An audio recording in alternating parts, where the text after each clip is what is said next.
Hello everyone. So in this video we'll be talking about completing the square. Before we can talk about completing the square, we got to talk about perfect squares because that's where we complete the square to make a perfect square. So we're going to talk about this trinomial here. We'll start with this example, x squared plus 6x plus 9.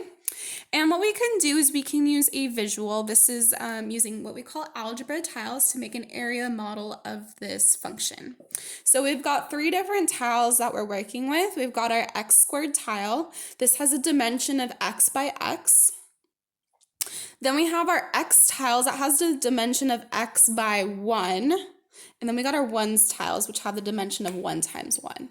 So when we put them all together, we've got x squared, we have 6 x's. So what you can see is we've got 3 x's on one side and 3 x's on the other.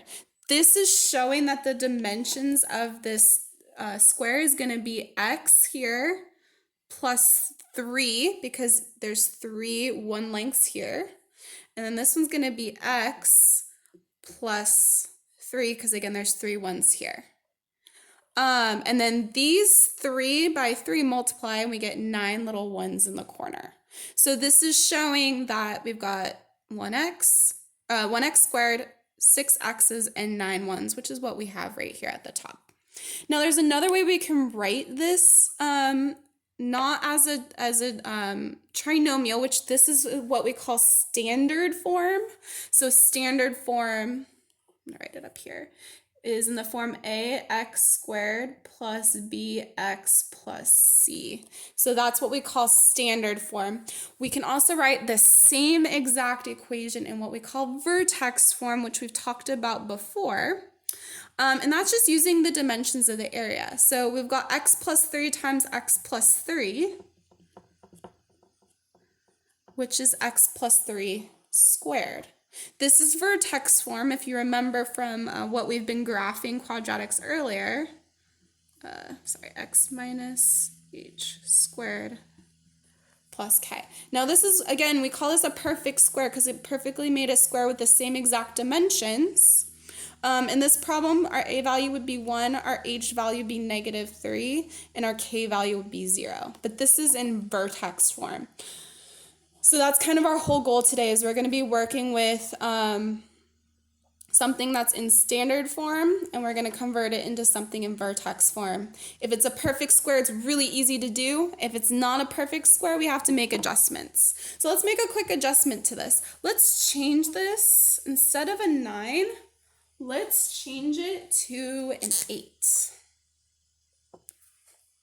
Okay, if it was an 8, our picture would now look like this. It's not a perfect square. We're missing this extra 1 value here that's not there. So guess what we have to do? We have to adjust it. It's no longer x plus 3 squared. It's x plus 3 squared, and we're missing 1. Our k value is now going to be negative 1.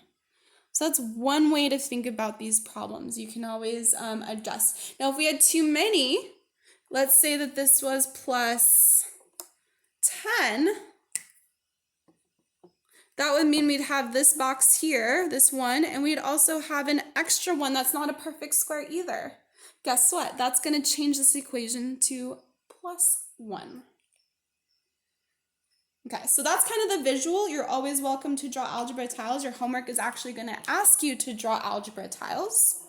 Another thing I want to go back to, I'm going to go back and change this to a 9. One way to check that this is a perfect square is looking at your b and your c values. So again, going back to your standard form equation. If you take this value, this b value, you want to make it a perfect square, so you want to divide it by 2 because you've got 2 dimensions like we did here. That's why these are 3 and 3. First of all, what you're going to notice is that value is here in your vertex form. That's what goes in the parentheses. Second of all, 3 times 3 is 9. That's why this is plus 9. So to check to see if you have a perfect square, what you're going to do is you're going to take your b value, divide it by 2, and square it, and that's going to be your c value. So that's only for perfect squares.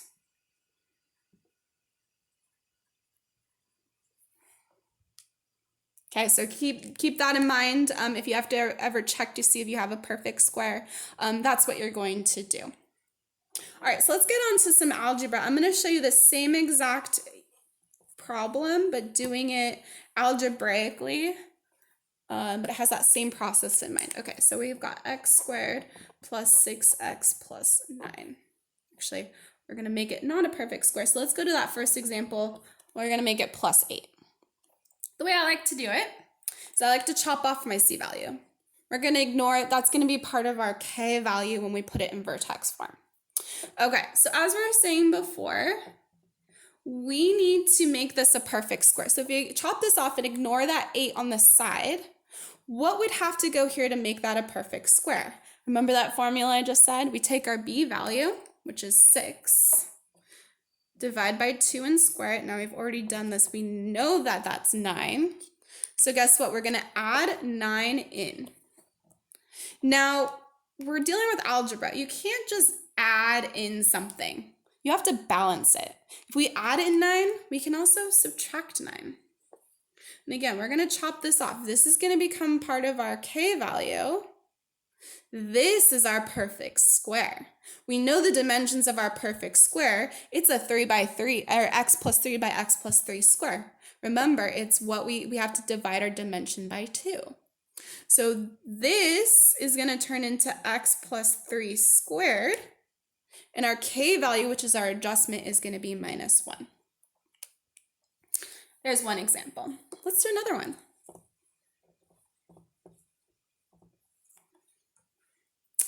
Let's do x squared plus 10x. Let's do minus 10x, so you can see what happens when you have a negative there. Minus 10x plus 7. Okay, same process. I'm going to chop off that plus 7. That's going to become part of our k value. We've got x squared minus 10x. Now we got to figure out what goes in here to make this a perfect square. So we're going to take our b value, negative 10, divide by 2, and square it. That's going to be our c value. So negative 10 divided by 2 is negative 5. Negative 5 squared is going to be 25.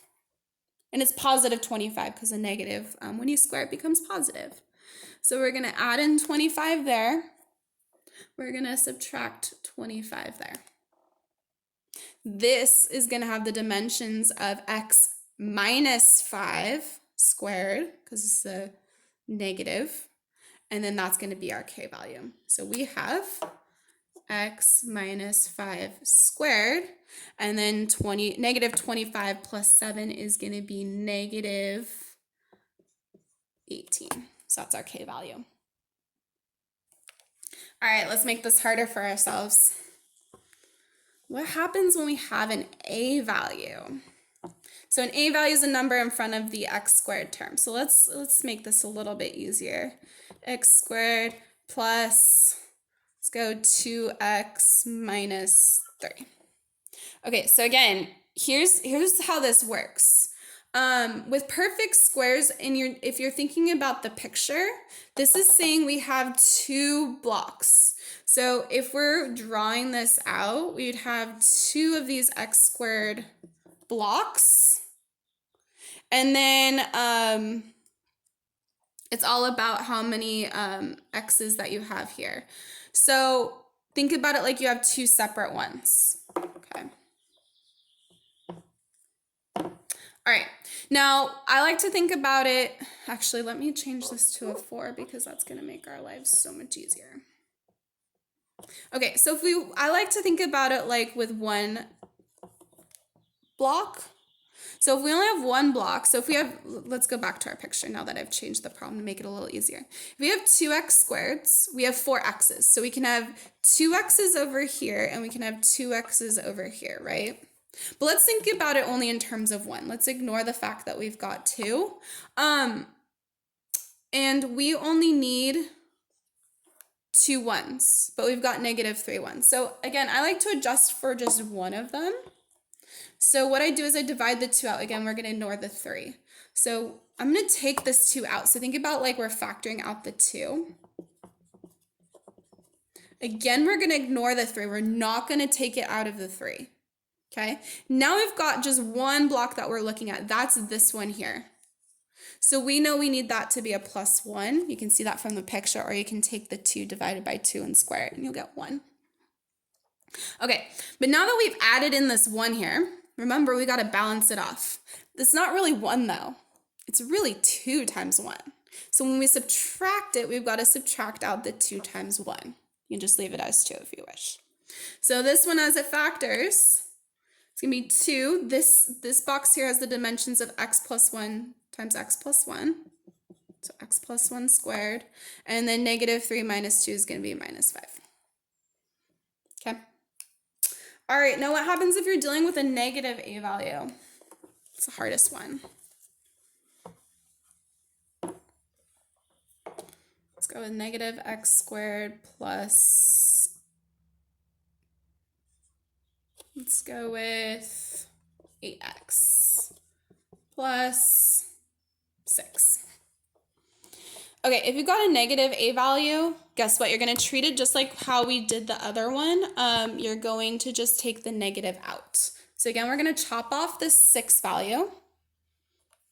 And we're going to take the negative out. So it'll be x squared. And if we're taking the negative out here, we're going to make that a -8x.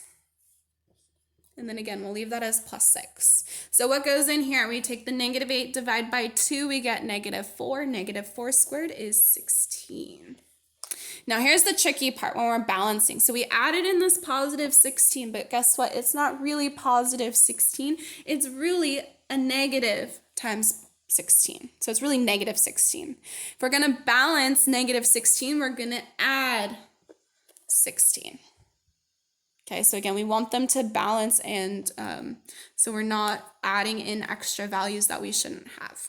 So negative sits out in front, and then this is going to have the dimensions of x minus 4 squared, and then this is going to be plus 22 on the end, our k value.